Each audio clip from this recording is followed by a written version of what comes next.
I've traveled the world and I finally figured out how to make the perfect hot chocolate.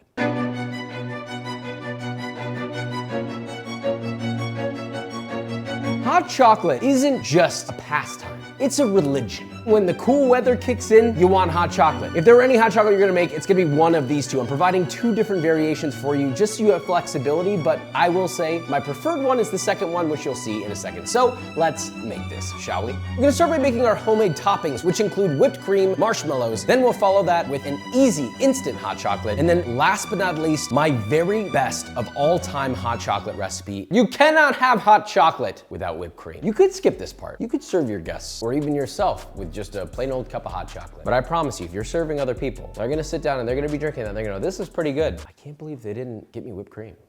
So make it. 2 cups of cold, heavy whipping cream. You don't need any fancy gadgets. You don't need a hand blender, although it is very helpful to have a hand blender. You could just use a good old fashioned whisk. So you're gonna start by beating this vigorously. Your arm starts to get tired, you can always switch to the other arm. This is a great time to practice ambidextrous qualities. Is it ambidextrous? Ambidextrous qualities. Does this look natural? Because it feels like I'm fighting for my life. So we're starting to thicken up a little bit. Now we're gonna add 3 tablespoons of sugar, not all at once, just a little bit at a time. So I'm gonna start with about a tablespoon and we're gonna keep beating. All right, it's thickening up a little bit more, another tablespoon. With that in there, we're gonna add the remaining tablespoon. All right, so we're pretty much there. You don't wanna overbeat this because if you overbeat it, it'll get too stiff. And to me, a good whipped cream is gonna be very soft peak. You can see that's like a Jimmy Neutron hairstyle right there. That's what you're going for. I'm adding 2 teaspoons of vanilla bean paste, and then you're just gonna carefully whisk that in there. I don't wanna introduce any more air to this, just a gentle whisk to get it to know this beautiful whipped cream. We're gonna actually pop this into a piping bag with a star tip attached to it. We have our whipped cream. We'll keep this cold while we make our hot chocolate. But before that, let's talk marshmallows. If you don't wanna make it, that's fine. Go buy your own. Making your own though, you can control the flavor, you can control the texture, you can control the size of them, you can make them really mini, you can make them really big. It's also cool to be able to serve them to your guests and go, hey, those marshmallows in there, I made those. And then they're gonna fall in love with you. Half cup of water into the bowl of a stand mixer or a large bowl if you're using a hand blender. Then you're gonna add 3 packets of unflavored powdered gelatin. And you're just gonna sprinkle that directly on top. You don't need to mix that, you don't need to stir it. It will hydrate on its own. Let that sit while we make our sugar syrup over here. 1.5 cups of sugar going into a small sauce pot. 1.25 cup or 385 grams of light corn syrup, not dark corn syrup. And finally, a 1/2 cup of water. So we're gonna stir all those ingredients together. And the goal here is just to get everything homogeneous. What I don't want is a giant layer of dried sugar sitting at the bottom. All right, we're gonna set it to a medium heat, add a tiny little pinch of salt, and then we're gonna bring that up to a boil. Once that comes to a boil, you're gonna let it cook and reduce until it reaches 240 degrees Fahrenheit. Cut the heat off and very carefully transfer this. You don't wanna get this on your skin. It is unrelentlessly hot. You will regret it. Please be careful. We have our bloomed gelatin whisk attachment. Now we're gonna lift this bad boy up. We're gonna start it on low speed. And this entire time, you're going to carefully, slowly drip down your sugar syrup down the side of the bowl. Once it starts to melt the gelatin and everything is beginning to emulsify, you can increase the heat to medium, continuing to pour your sugar syrup, then increase to high, while slowly adding the remainder of your syrup. Once everything's been added, you're just gonna keep beating that for a few minutes until your mixture is thick, creamy, and white, and holds a light, soft peak. Now, at that stage, you can lower your speed to like medium and add in 2 teaspoons of vanilla extract. To make these mini, I'm going to scoop this into a large piping bag.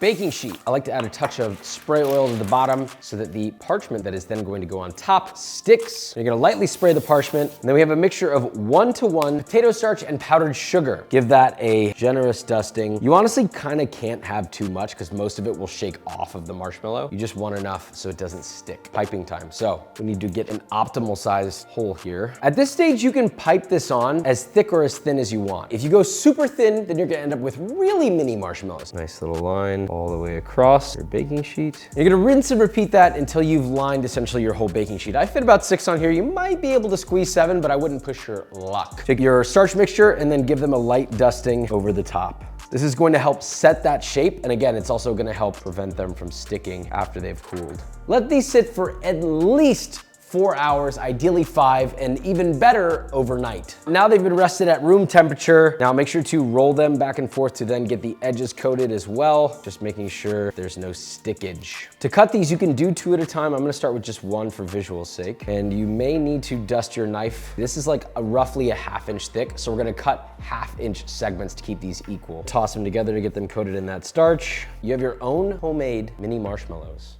Finally, hot chocolate. The first one we have is the easy cocoa powder version. This isn't the best one, it's the easiest. 1 cup of your finest cocoa powder, 1 cup of powdered sugar, a 1/4 cup of light brown sugar, and a 1/2 teaspoon of fine sea salt. Carefully whisk that together. This will get into the air. You may cough on it, that's okay. That's it, that's your cocoa mix. You can add cinnamon, you can add cayenne, you can add whatever you want to this, but this is the base. The benefit of this recipe is you can store all of this in an airtight container like a mason jar, and you essentially have your own instant hot cocoa mix. Now, the ratio is important though, so here's how you make it. A 1/4 cup of mix for every cup of hot milk.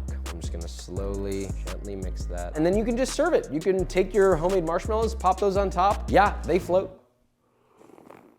All right, I'm gonna go to the hospital now because that was so hot. It's really nice. It doesn't taste extravagant. It's just a solid hot chocolate that's easy. So let's make the one that is the ultimate hot chocolate. How is this so good? Well, it starts with 1 pound of 60 to 70% dark chocolate, and you're just going to very thinly chop it. It doesn't need to be like paper thin, but you do want it thin enough so that it sort of starts to crumble a little bit. This is gonna help a lot in the melting process. Once you have that all chopped, I'd like to give it one more once over the other direction. Again, just to help it get as fine as I can get it. We have 3.5 cups of whole milk going into a sauce pot, followed by a 1/4 cup of heavy whipping cream, 1/4 cup of sugar, 1/2 teaspoon of salt, and then 1 teaspoon of vanilla paste. You can use vanilla extract, that's fine. I'm using vanilla paste just because it adds a little more fragrance. Heat that over medium heat, give it a little whisk just to dissolve that sugar. You're gonna heat that just until steamy and hot, but not boiling. Cut off the heat. Now, we're gonna add all of our chopped chocolate, give it a little shake to distribute evenly, and then you're just gonna let this sit for about 2 minutes, and then we'll continue whisking.